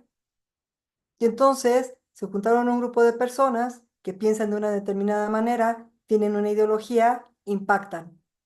Entonces, no siempre todas las ideologías buscan el bien común o disfrazan ese bien común con un bien por debajo de la mesa, como diría la canción de Luis Miguel. No sé quién es el compositor, pero va por debajo de la mesa. Y entonces empieza a haber ciertas modificaciones que pueden atentar contra los derechos humanos que ya están reconocidos a nivel constitucional. Este tema es un tema también de debate porque hay quien dice que una ley, una constitución local no puede atentar contra una constitución federal, cosa que yo estoy de acuerdo, pero a los legisladores creo que no les interesó eso, ni a las comisiones de derechos humanos, en este caso la de la Ciudad de México, para poder decir, ojo, aquí hay una violación a los derechos humanos. Esto no está bien, está atentando contra la Constitución. Entonces, bueno, ahí también se los dejo. Vamos más rápido. Eh, También el doctor Núñez decía que, ¿cuál es la finalidad del hombre, de la persona? Tener dinero, alcanzar poder, tener placer, sufrir, hacer justicia y ser feliz. Y dependiendo de cada uno de estos intereses que pueda tener el ser humano, es como se va a manejar la ideología. Si quiero tener dinero, voy a adecuar las normas para poder tener facilidad para hacer dinero y así. Ni tanto que queme al santo, perdón por lo coloquial, ni tanto que no lo alumbre. No es tan malo hacer dinero, no es tan malo tener poder, pero hay que saberlo hacer y hay que saberlo ejercer, hay que tener capacidad para ejercer el poder. Yo les pregunto, ¿ustedes irían, a ver, ¿de quién no va para? Lucía Ferrusca, ¿puedes abrir tu cámara? ¿Estás en posibilidad de abrir tu cámara? Es que quiero que todos participen. O iPhone de José Luis, yo creo que Doctora, buenas noches. No tengo posibilidad de abrir mi cámara porque se me averió, pero sí puedo hablar. súper. A ver, Lucía, ¿tú irías, si te duele el oído derecho, irías con un doctor general que es amigo tuyo? No, claro que no. Bueno, entonces tú podrías ir a comprar, no sé, a que te prepararan una langosta en el puesto de Doña Chona porque vende muy buenas gorditas, No, ¿no? O bueno, entonces tú podrías acudir con un amigo que tiene un hijo que está estudiando derecho para promover un juicio de amparo importante. claro que no.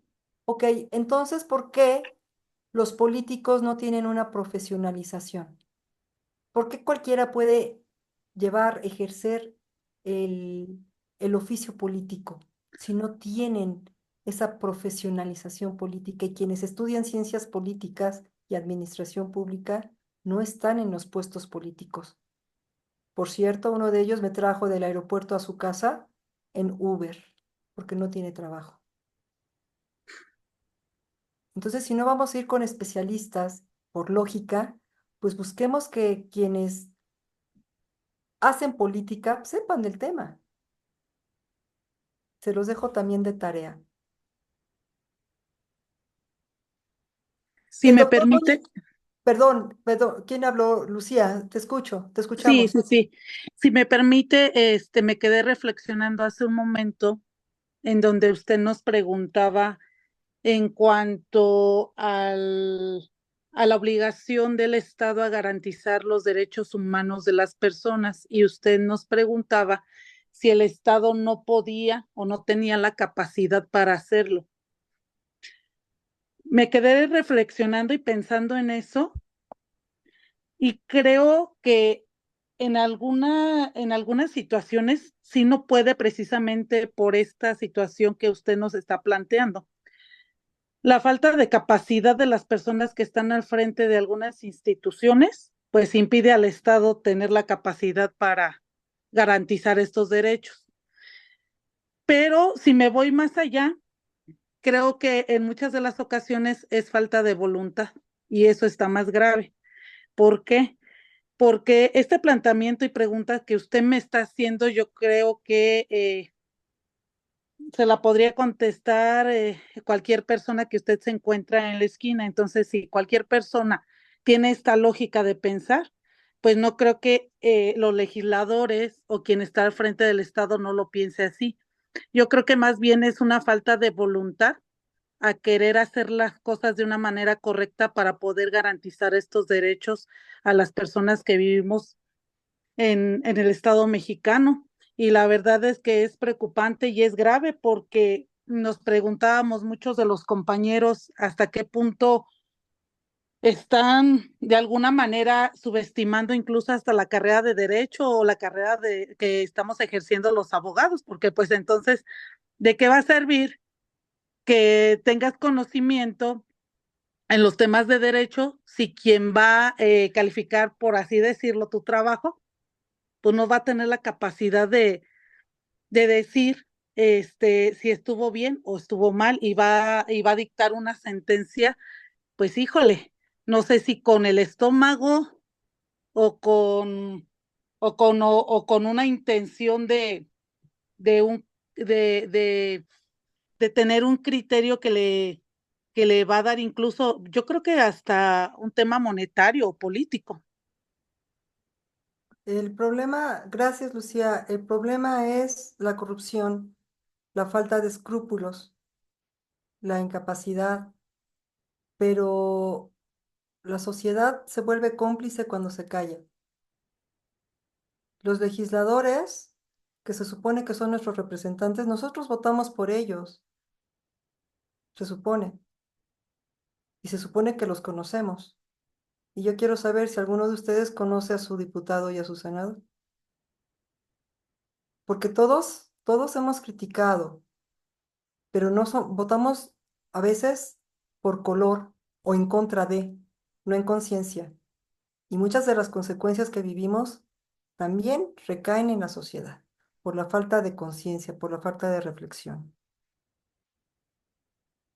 El doctor Núñez decía que la relación entre derechos humanos, gobernados y gobernantes ha pasado a través de los años de nombre. La monarquía, sus gobernados, ¿quiénes eran? Pues sus siervos, ¿no? Porque ellos eran los elegidos por Dios, Dios les daba el poder y ellos a sus siervos los organizaban y los mandaban y el único interés de los siervos era llegar al cielo. Estamos hablando de la época de la monarquía. Pero ¿qué creen? No estamos tan alejados porque también hay muchos gobernantes que se creen reyes absolutos, monarcas absolutos. En las revoluciones se hicieron camaradas, pero ¿qué creen también? Los camaradas llevaron agua a su molino y a los demás se los olvidó. No sé si han ido a Cuba.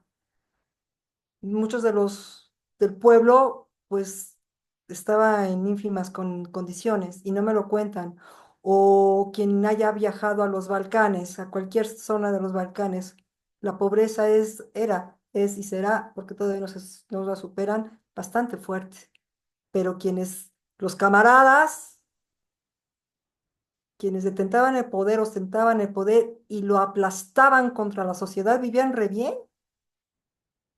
Y todavía hay muchos que tienen la foto de los grandes próceres de esos momentos que los sobajaron, los engañaron, etcétera, y todavía les siguen rindiendo culto. Es algo que a mí me asombra.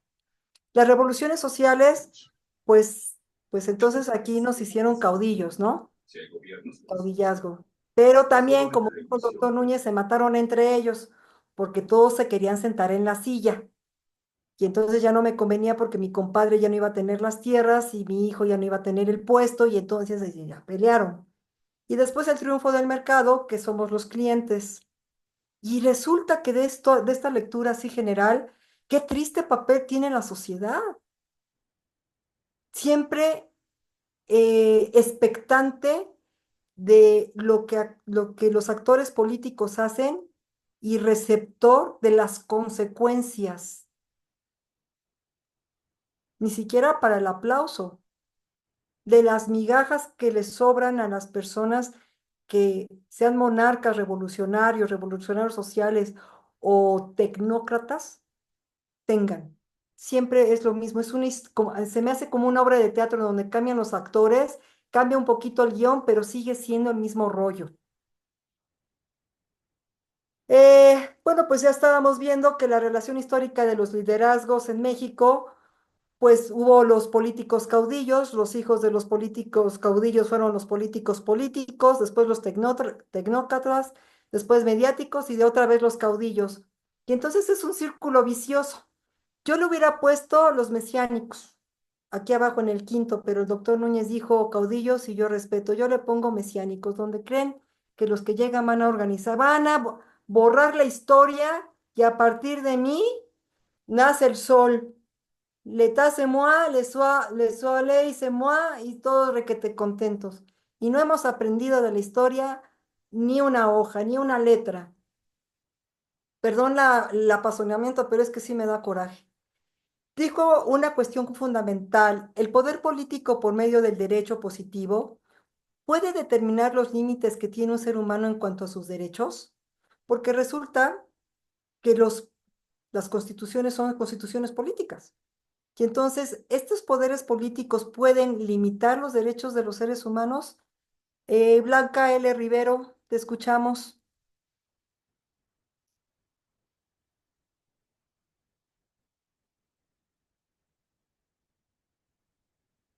¿Dónde quedó Blanca? Se fue. Perdón, doctora, no, aquí estoy atenta, estoy escuchando toda su disertación. Buenas noches a todos y a todas. Pues sí, efectivamente, doctora, la felicito por su moderación y efectivamente lo que usted dice es que es un círculo vicioso. ¿En qué sentido? En que quien llega al poder, en lugar de buscar el bien común, que es lo que al final de cuentas se debe tener como finalidad, busca el bienestar propio y entonces no sabe ejercer el poder o lo ejerce a su conveniencia. Y de esto, como usted bien lo dijo, somos cómplices también la sociedad que nos callamos y que no tenemos la capacidad para reflexionar y elegir de manera adecuada a nuestros gobernantes. Y si a eso le agregamos que las instituciones que están encargadas de hacer respetar nuestro voto también se hacen cómplices de ese poder, pues entonces al final de cuentas la sociedad es la que va a padecer siempre todas esas injusticias, porque el poder corrompe. Quien no lo sabe ejercer lo ocupa para su beneficio y no para el beneficio de los demás. Y desafortunadamente alguien que quiera tener esa capacidad de cambio, de querer ejercer el poder para buscar el bien de otros, pues simple y sencillamente alguien lo impide y no llega a ejercerlo. Y esas son a lo mejor las personas más idóneas que necesitamos en el poder y desafortunadamente no logran llegar. Y pues al final de cuentas, los gobernados somos los que padecemos todas esas injusticias y violaciones constantes a derechos humanos, ¿no? Que aunque pongamos nuestro granito de arena, a veces vemos imposible llegar a un respeto de nuestros derechos porque pues el poder nos aplasta. Y lo vimos ahorita con esa reforma judicial, que cuántas gente salimos a la calle en apoyo al poder judicial y fuimos avasallados por el poder. Eran menos ellos, pero el poder era más grande. Gracias y buenas noches. Gracias, Blanca. Qué tristeza lo que estamos viviendo. Y aunque Alejandro dijo que no quería ser desalentador o desesperanzador, las circunstancias a veces nos desesperanzan y nos desalientan, pero no tenemos que cesar, ¿eh? Tenemos que seguir. Eh, Me voy a saltar esta porque es más teórico, perdónenme. eh, y aquí llegamos a un punto importante, la legalidad. El doctor Núñez dijo algo que a mí me llamó mucho la atención. Todo lo que es legal está fundado, sí, está fundado y motivado. Pero dijo algo muy importante y lo vimos en las láminas anteriores. Si una ley no atiende la naturaleza humana, no puede ser justa. Y entonces la legalidad y la justicia deben de ir siempre de la mano, con el sentido común, claro, claro. Entonces no todo lo legal es correcto, es justo. Lean, por favor, el artículo 18 me parece que es, del arraigo. Sí, doctor Núñez, por favor, corríjame si es el artículo 18. Doctor Núñez, doctor Liceo Muñoz, corríjame si es el artículo 18 la que habla del arraigo. Eh, la ley está condicionada a los valores que Sí. prevalezcan, ya lo hemos, sí, gracias, doctor, a los valores que prevalezcan. Quienes detentan pretenden tener algún tipo de legitimidad. Y es lo que estamos viendo. Desafortunadamente, a veces los políticos se van por las masas. Y el doctor Núñez fue muy claro en dejarnos esta reflexión. La mayoría siempre va a tener la razón. Fíjense, les voy a decir algo. Los borregos siguen al pastor y van en bola, ¿no? Ahí van balando y van detrás de su pastor. ¿En dónde terminan los borregos? En un caso y trasquilados, porque no piensan. Entonces, no todas las masas piensan y no todas las masas tienen razón, porque luego terminan en el hoyo y trasquilados. Hizo una cuestión fundamental también el doctor Núñez: ¿por qué debemos obedecer al derecho positivo si en última instancia en todos los países del mundo el derecho positivo ha nacido de una violación a ese derecho? Y esta es una pregunta interesante. Él decía, sí, Claudia. Ay, perdón, es que fíjate que yo creo que me uno a lo que dijo el doctor Alejandro Nato, que sí, es que cuando uno pues yo creo que vivimos en un mundo feliz, si quieren saber la verdad. Entonces, nosotros jugamos a que sabemos la Constitución y hacemos amparos, y aquellos juegan a que de que sí protegen los derechos humanos, pero la verdad es que el poder es aplastante. O sea, y siempre ha sido, desde que el hombre es hombre, el que detenta el poder es el que manda, ¿no? Y le vale los derechos humanos y todo lo demás.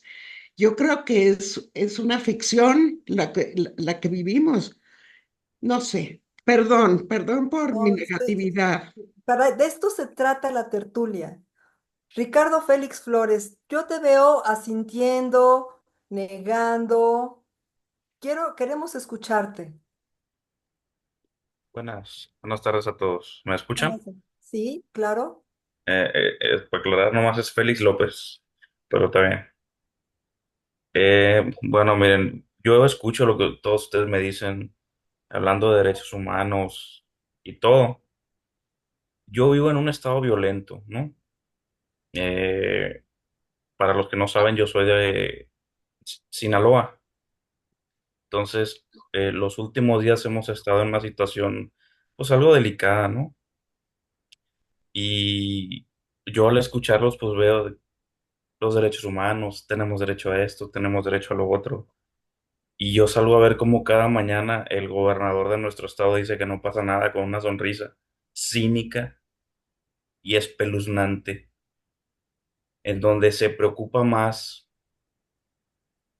la persona esta que se dedica a los hechos delictivos, que aquí por la zona se le denomina soldado con tenis. Se preocupa más esa persona por la seguridad de la ciudadanía que el mismo gobierno.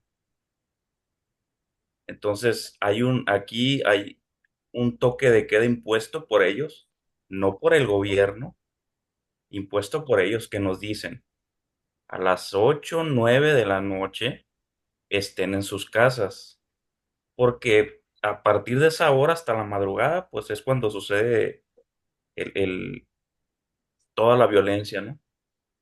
Y hace unos días en la ciudad de Culiacán hubo una situación queriendo agarrar a una persona.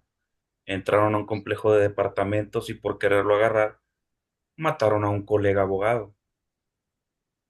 Y todavía al principio salió el gobierno a decir que era gente de estos de soldado con tenis, hasta que la mayoría de nuestros colegas empezaron a levantar la voz y le dijeron al gobernador que se dejara de cosas, que hablara con la verdad, que era un colega abogado, que dejó a una familia sin el sustento, una muchacha y un bebé de meses. Entonces, yo asiento y escucho, pues realmente la ley, los derechos humanos se escuchan muy bonito, ¿no? Pero solo los que vivimos y hemos estado en situaciones en donde hay violencia, vemos la realidad de las cosas. El gobierno simplemente se ríe, dice que no pasa nada. Eh, el que está más arriba en la jerarquía dice que tiene otros datos, que esas cosas no suceden aquí, que son sus opositores. Y uno que vive la realidad, pues nada más se ríe, ¿no?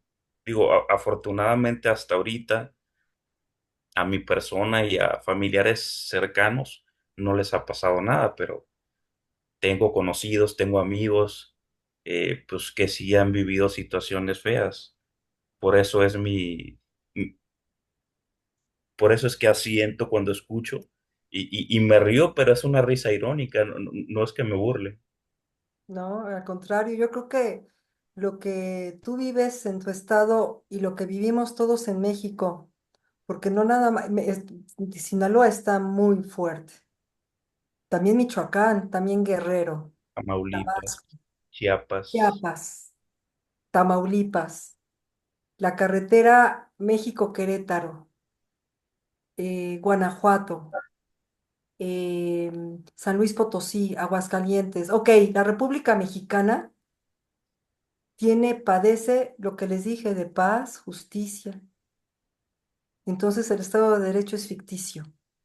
Y tú mismo lo estás, estás comprobando con hechos, tristemente, tú lo vives diario, como todos nosotros. Y sí, sí es muy triste.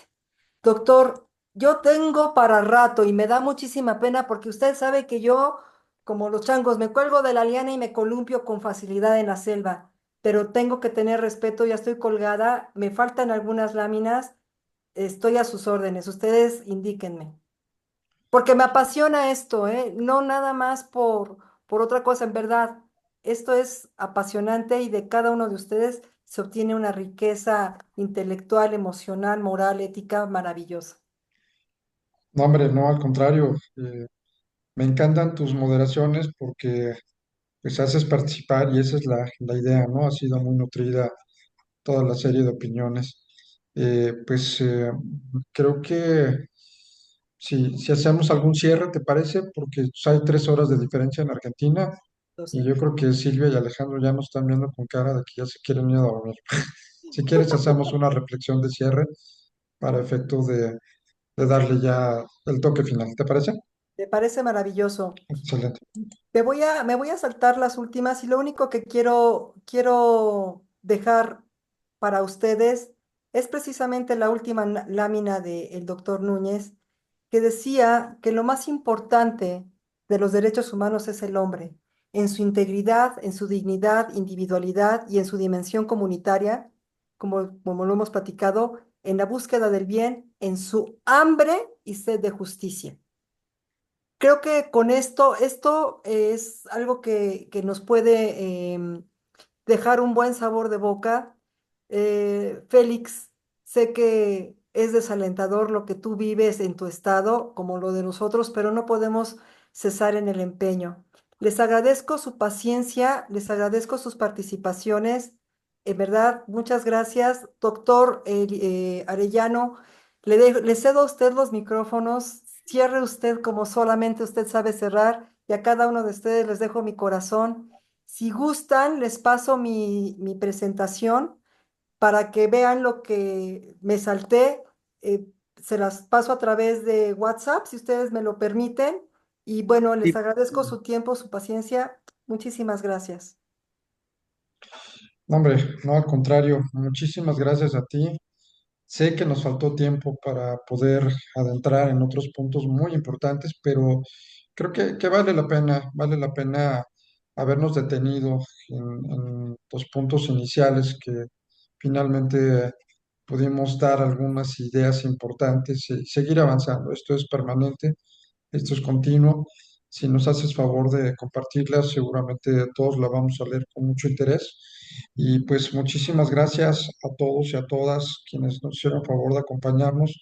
Y Pati, pues como siempre, nuestra admiración, nuestro cariño y muchísimas gracias por haber sido la moderadora de esta tertulia. Que descansen todos, muy buenas noches y gracias nuevamente. Gracias. Bye. Buenas noches, gracias. Gracias, bye bye.